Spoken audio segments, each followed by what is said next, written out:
You are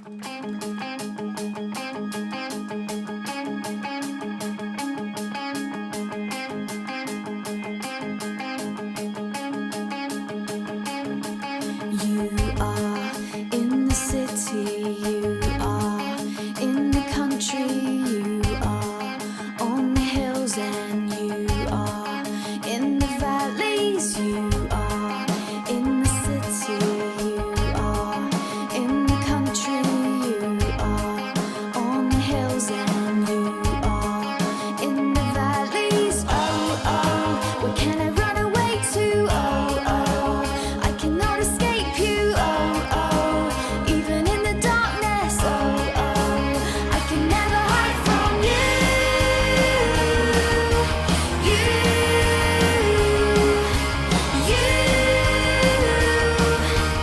You are everywhere.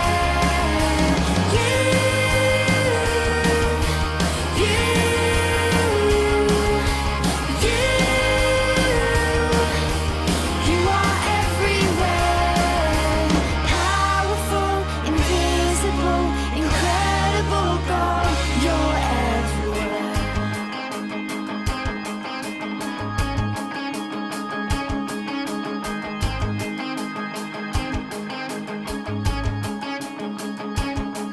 You are in the traffic, you are in the quiet, you are in the shadows, you are in the spotlight, you are in the traffic, you are in the quiet, you are in the shadows, you are in the spotlight. Oh, oh, where can I run away to? Oh, oh, I cannot escape you. Oh, oh, even in the darkness. Oh, oh, I can never hide from you.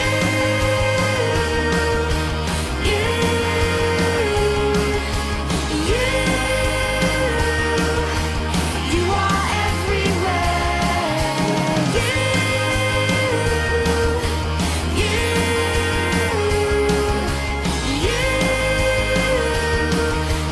You are everywhere.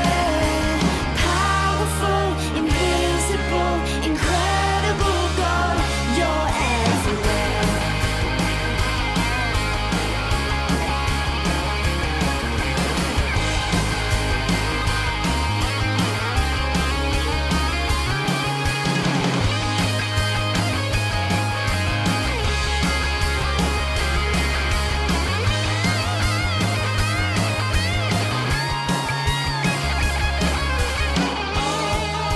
Where can I run away to?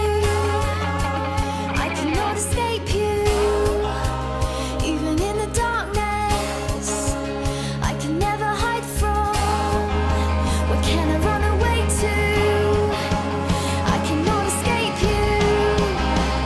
Even in the darkness, I can never hide from you.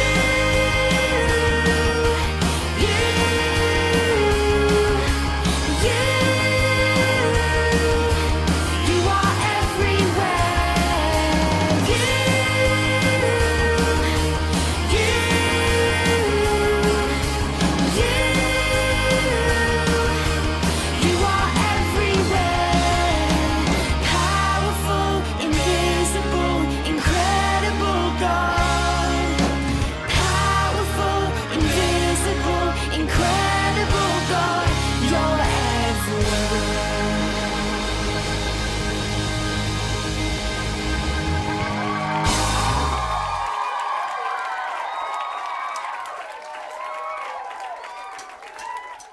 Hi folks, I'm in the utility room today and I've got a little job to do that's behind this door. You might have one of these in your house. Sometimes they're on the outside of the house. This used to be the outside wall, so this would have been outside some point. And I've got a little key to open the door. I wonder if you know what's inside here. As I open the key, I'll show you. Do you know what that is? That's our electricity meter. There's a really big chunky cable that comes in that brings all of the power into our house so that we can use things like the kettle and the TV and the computer.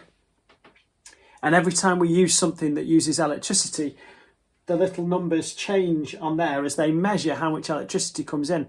And every now and then I get an email from the electricity company saying that we need you to do a meter reading. And I have to open this cupboard and I have to look at the numbers on that screen and I type them in on a little website to tell them how much electricity we've used so that they can get the bill ready and get the bill right and I can pay for the right amount of electricity. It's really clever, isn't it? That we have so much stuff, electricity coming into our house to make all of the things work. Electricity is really powerful. It's really helpful. It's also, though, quite dangerous. I don't know if you've ever looked out on a really stormy day and seen lightning strike in the distance. It's quite scary sometimes. It can be really loud. It can be flashes of lightning, that sheet lightning that lights up the whole sky. It can be forks of lightning. But electricity is really important, even though it's really dangerous. You don't need to worry about electricity in your house, though, because the electricity in your house is really safe. If you're careful with the appliances, making sure that you don't have wet hands when you're plugging something in or unplugging something, and you keep well away from the sockets in the wall and never play with them, the electricity is really safe. But you know why the electricity in your house is kept so safe? Let me show you something. I've got here a plug. You'll probably have loads of these in your house. Most of your appliances will plug into the wall with one of these plugs with 3 different pins. And all the plugs in our country have 3 pins like that. Now this plug isn't on anything. I've got just a bare end there. But it shows you that inside this plug, there are 3 wires. 1 goes to each of those pins. If you've ever done anything with electricity, you'll know that electricity goes round in a circuit. It goes into the circuit in one end and then keeps going round and round and round. And the red one is what pushes the electricity, the positive, and the blue one is the one that takes the electricity back again, so that as the electrons move around the circuit, they go out one wire, all the way round and back in the other wire, and that's what makes your appliance work. But what about this one? This yellow and green one? That doesn't push the electricity in and it doesn't take the electricity out again. So what does this do? That's got a very special name. It's normally green or yellow. This one's green and yellow striped. And it's called the earth. Do you know what the earth does? The earth protects your house from a surge. Sometimes in the electricity system, it pushes too much electricity through all at once. Sometimes actually there can be something like a lightning strike and it can strike somebody's house. And when that happens, there's too much electricity in the system. There's too much electricity in your house all of a sudden. And if there isn't anywhere for that electricity to go, it will hit the appliances like your computer or your microwave or your TV, and it will stop them working immediately. It'll burn them out.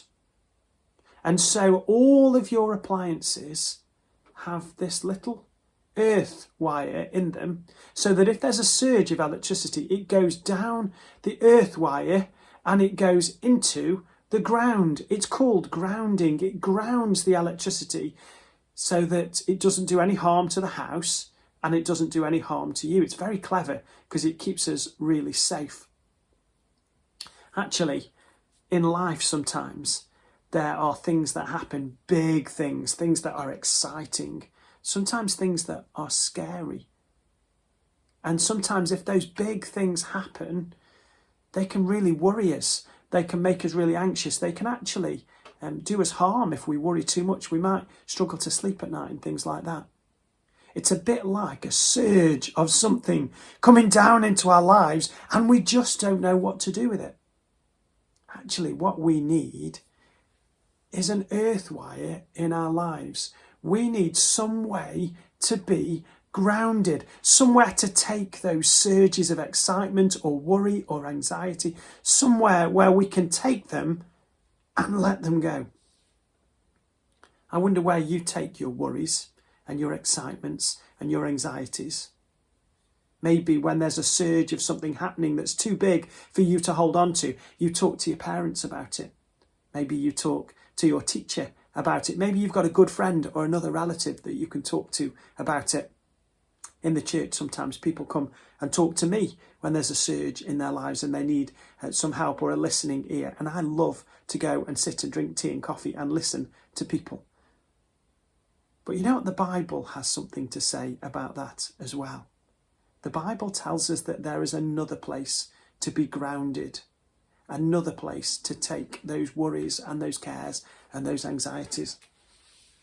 In a little bit of the Bible called Ephesians, there's some writing by a man named Paul. He wrote this as a letter to a church. And it says, "For this reason, I bow my knees before the Father," that's God, "from whom every family in heaven and on earth takes its name. I pray that according to the riches of his glory, he may grant that you be strengthened in your inner being with power through his Spirit, and that Jesus Christ may dwell in your hearts through faith, as you are being rooted and grounded in love." That's a really interesting phrase, isn't it? That we are rooted and grounded in love. We know what it means to be rooted, don't we? As we think about the fruits of the Spirit, just like any plant puts its roots down into the soil, takes the goodness and then is able to produce fruit. So we are rooted in God and the fruits of the Spirit come out in our lives.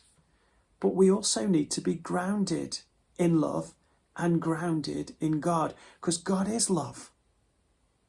So if we're grounded in God, when those big things happen, when those surges come, we can take them to God, we can put them to ground and let God deal with those anxieties. We do that actually when we pray. We go to God and we say, "God, this big thing is happening. I don't know if I can deal with it on my own. God, will you help me?" And we can do that in prayer. I'm going to pray, because if there are big things that are happening, goodness, there have been some big things in the last 12 or 18 months, haven't there? I'm going to pray that when those big things come, we will be rooted and grounded in love. Let's pray. Heavenly Father, we thank you that you are always there for us. You are the earth beneath us, holding our feet steady. And when strange or big or scary or anxious things come, and sometimes they strike us like a bolt of lightning out of the blue, God, I pray that we will remember that you are there with us, that you are the ground beneath us, and that we will be grounded in you, earthed, so that all our anxieties and our worries and our cares and concerns we can let go of into your hands. May we know your presence always alongside us, and as our roots tap down into the goodness of your Spirit, may we bear fruit to glorify you. We ask this in the name of Jesus. Amen. Well, I hope to see you again soon, but in the meantime, I better check these numbers and I better send off my meter reading so that they get the bill right and they don't charge me too much. God bless you. See you soon.